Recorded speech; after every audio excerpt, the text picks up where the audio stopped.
मी आपल्या कल्याण पश्चिमेतील देवी अहिल्याबाई चौकाकडे जाणाऱ्या मार्गाकडे उभा आहे। या परिसरात अनेक दिवसांपासून हे चर्ची, गंजेडी आणि दारुड्यांचा मोठा वावर असल्यामुळे स्थानिक नागरिक, दुकानदार आणि रहिवासी यांच्या त्रासाला प्रचंड वैतागलेले आहेत। मागेच काही दिवसापूर्वी काही जण चर्ची, गंजेडी आणि दारुडे रस्त्यावरती उघडे नागडे असे झोपलेल्या अवस्थेत होते। आपण सदर ती बातमी लावली देखील होती। आता तुम्ही बघा, ह्या मार्गामध्ये 3 असे डीपी आहेत MSCBचे।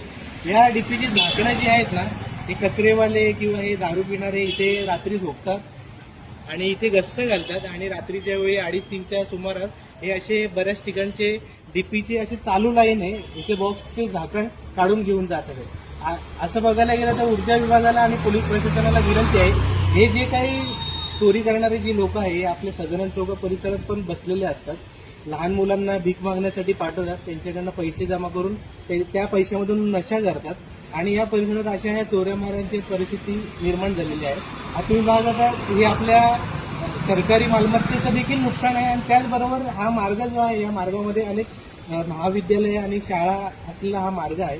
या ठिकाणी अनेक लहान मुलं जात असतात। तरी मी स्थानिक पोलीस प्रशासन आणि ऊर्जा विभागाला विनंती करतो की तुम्ही या प्रकरणाची सखोल चौकशी करावी।